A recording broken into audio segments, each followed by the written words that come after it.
one is empty? Is that one is empty? Is that one empty?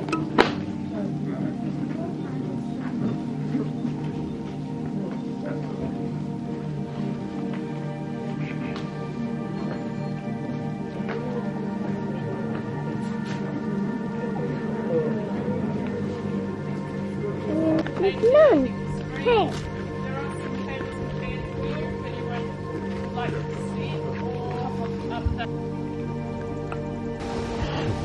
Now, if anyone's got a Canon or a Nikon DSLR camera, we can hook it up with the back of the telescope at the end of the show. Take a nice photograph for you of a nebula. So just let us know if you want one of those. We do it at the end. Just some of the COVID-19 rules. I'm sure it's a disease that no one here wants to get. You just never know, there might be someone here with it. Could be me perhaps. We don't know, and could easily pass it on to others. So you come in some sort of group size or a couple. Just stay as that group the whole time. Don't split up. If you've got kids, just make sure they stay with you, not to run around. Just be aware you're not using direct for about 10 minutes or so. Red lights are fine. That's what we've got these red lights around. They don't affect you not. I'll just talk about some of the things we'll see, and that's not one of them, the moon, so we'll just skip past that. We don't really have any planets either.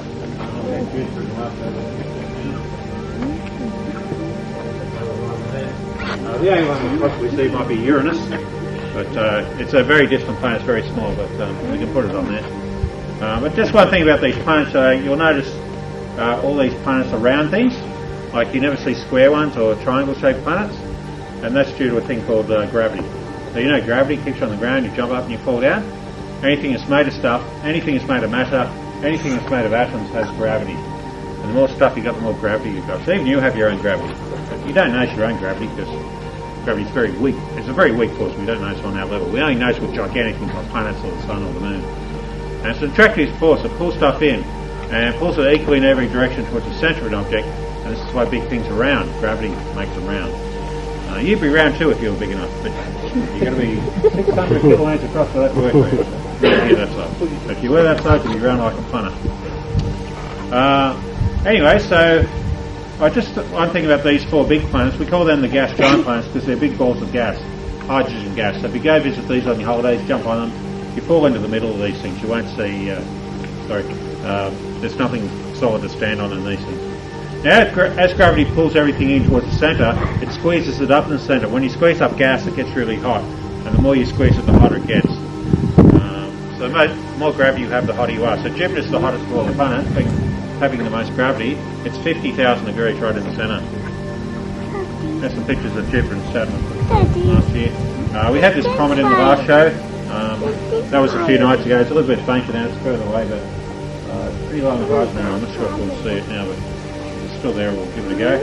But all the planets in the comet go around the Sun. Our Sun's a very big thing. It's a big ball of gas too, just like Jupiter and Saturn. They're all made of the same stuff, hydrogen. So the Sun's much bigger. You can fit 1 million Earths inside the... Now, you won't see as bright as this. This is obviously taken with a camera, and we've exposed the camera for 8 hours, gathering light. So our eyes only see something for a fraction of a second. So they'll be just like faint clouds like this, but they'll be long and thin. You should be able to see it. When you do see the Milky Way in winter time, you see all these sort of darkish areas through it. The Aboriginals call it the emu. The little emu pattern here. It covers half the sky. Great thing to see in winter time. What these dark patches actually are, we call them dark nebula. They're gigantic clouds of hydrogen gas in space hiding more distant stars. They're light years across, light years deep, weighing thousands of times out of our sun. They've got gravity in them, and that means they collapse. As they do, they heat up, and when they get hot enough, stars are born. You might get a 1,000-year solar system from one of these clouds. And the cloud glows, it's not black anymore. So we've got a few of these up. We've got the Tarantula Nebula, we've got the Orion Nebula and Eta Carina Nebula. Now when you see them, you'll only see them in black and white. Like if you look at the clothes we're wearing around us, it's pretty hard to see any colours in them.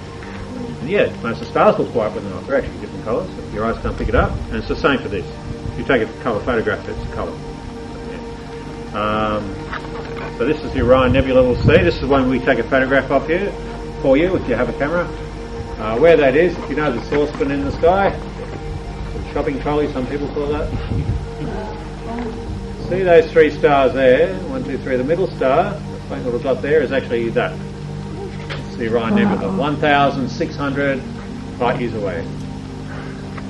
So we'll get a telescope on that, we'll magnify it, 300 times, so it's not a dot anymore. It's this size, but we'll see it in black and white. Another one is called the Orion Nebula. We'll look at that one too. So they've got brand new stars, brand new suns, planets forming around all these stars right now. So how old are these stars? Well, stars live a very long time. They live for billions and billions of years. So our sun's a star, about 5 billion years old, our sun, which seems pretty old, but it's only middle-aged. It's like a person being 40 years old, our sun. If our sun's 40 years old, these stars are like babies being less than a day old. They're still in nappies, these stars. And they're very windy when they're young. They should blow all that cloud away eventually, and then you're left with a group of stars. We call them open clusters. So the next stage of life. They're like babies being 6 months old. This one's in the sky called the Pleiades. That's called the false cross. Often gets confused with the southern cross that one. And just above it there's a little faint fuzzy patch there. That fuzzy patch is really a cluster of stars, so we'll get a telescope on that one. This one doesn't have a name, just a catalogue number, but we'll get that one too. The Jewel Box cluster next to the Southern Cross. Heaps of these things in the sky, the Gem cluster, Pink Cushion, Southern Pleiades. We can show you a million of them really, they're everywhere. Young stars. When our sun was young, our sun would have been part of a cluster as well. Our sun would have been born with 100 other suns, but over time stars leave their cluster, and our sun left this cluster billions of years ago.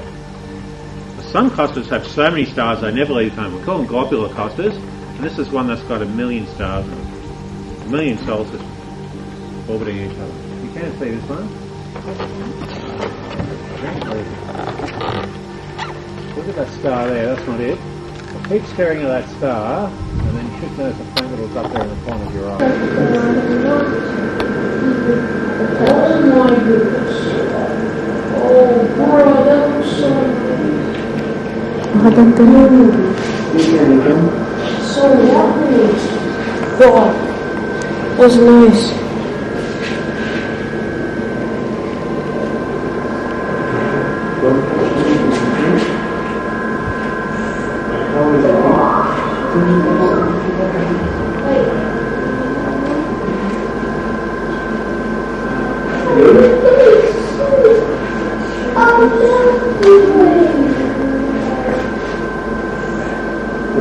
Oh,